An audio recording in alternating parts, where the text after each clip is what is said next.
என்ன டியூட் இதெல்லாம்?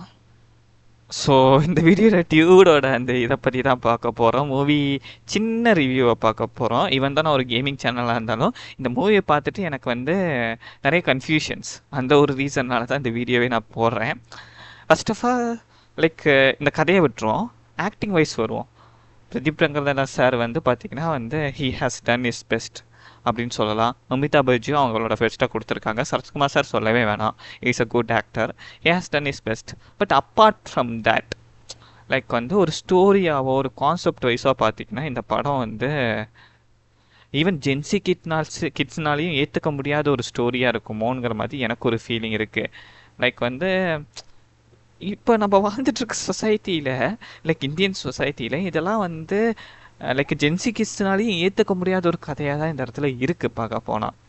லைக் எதை பேஸ் பண்ணி இது எடுத்தாங்கன்னு எனக்கு வந்து புரியல ஆக்சுவலி. மேபி வந்து ஃபாரின் கல்ச்சரை பேஸ் பண்ணி எடுத்தாங்களா, ஃபாரின் கல்ச்சரை கூட இந்த அளவுக்கு வேணாம், இந்த அளவுக்கு போவாங்களான்னு கொஞ்சம் டவுட் தான் இருக்குது. பட் எதை கான்செப்டாக வச்சு மைண்டில் வச்சு எடுத்தாங்கன்னு தெரியல. லாஸ்ட்டில் வந்து அந்த ஹானர் கில்லிங் அது இதுன்னு சொல்லி ஏதோ கொண்டு போயிட்டாங்க. அதனால தான் கொஞ்ச நாச்சும் ஓகே. அதர்வைஸ் வந்து இதெல்லாம் கொண்டு வரலன்னா சத்தியமாக இந்த ஸ்டோரியெல்லாம் வந்து just we had to throw in the trash no, அந்த மாதிரி ஒரு ஸ்டோரி தான் அது. பரவாயில்ல, மேபி பிரதீப் ரங்கநாதனோட ஆக்டிங்காகவும் லைக் வந்து அதோட ஃபன் எலிமெண்ட்டுக்காகவும் இந்த மூவி பார்க்கலாமே தவிர ஒரு கான்செப்டாக எடுத்து இதை வந்து ஒரு மெசேஜாக கொடுத்துருக்காங்களா அப்படிங்கிற மாதிரி கேட்டிங்கன்னா அதெல்லாம் கிடையவே கிடையாது. சும்மா வந்து ஒரு ஏதோ ஒரு மைண்ட் செட்டில் சும்மா போய் ஃபன்னாக பார்க்கணுன்னு நினச்சா நீங்கள் பார்க்கலாம். மற்றபடி இந்த படம்லாம் அவ்வளோக்கெல்லாம் ஒர்த்து இல்லை.